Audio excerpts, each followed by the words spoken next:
In Washington today, the House rejected a balanced budget amendment to the Constitution that Republicans say is necessary to get the nation's fiscal house in order.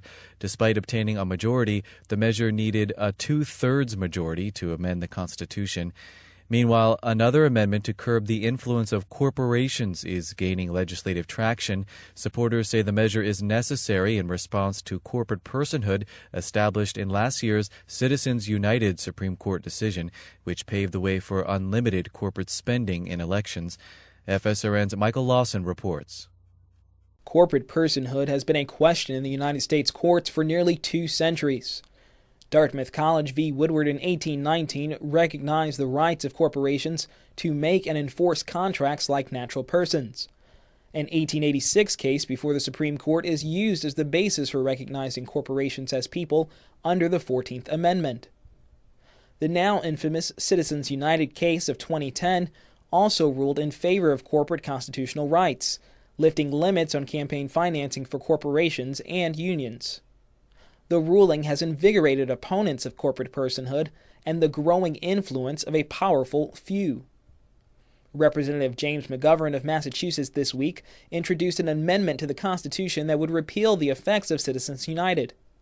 The People's Rights Amendment would explicitly state that the rights protected by the Constitution are intended for natural persons. McGovern says it's simple, that the Constitution starts with, "We, the people." Corporations are not people. People are the ones who are supposed to govern this country and make the laws and set the rules. Not corporations, but people. And that's what I'm trying to force the discussion toward. While Citizens United became the spark to lead a challenge to corporate personhood, the decision deals mainly with election financing. A U.S. District Court recently blocked a regulation from the Food and Drug Administration that requires graphic warning labels on cigarette packaging. The court decided that the regulation violated the speech rights of companies under the First Amendment. McGovern cites this case and says his amendment goes beyond Citizens United to the creeping influence of corporate overreach. Sometimes, the corporate mentality is not in the best interest, the health and well-being of the people. So people need to be in charge of their future and of their government. And it is people that create corporations that give them rights, not the other way around. McGovern is not alone in rejecting the court's ideas about corporations. Democratic Representative Ted Deutsch of Florida introduced his own amendment Friday, containing similar language to McGovern's, but also directly addressing campaign financing. A group of senators earlier this month introduced legislation with a more narrow focus on combating the effects of Citizens United. Advocacy organization Free Speech for People was born the same day the Citizens United decision was announced. The group is heading up a petition in support of the People's Rights Amendment. John Bonifaz is co-founder and director of the group.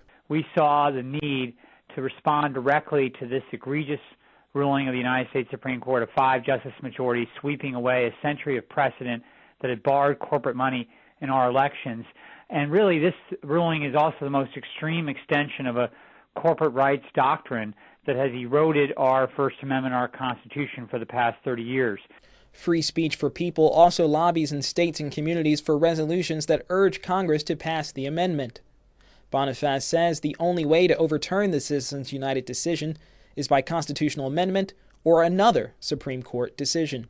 We believe that what has to happen here is a national debate and conversation as to what kind of country do we want. Is it we the people or is it we the corporations? And constitutional amendment fights allow that kind of opportunity to happen. Resolutions have been introduced in 5 states and 9 communities in 2011.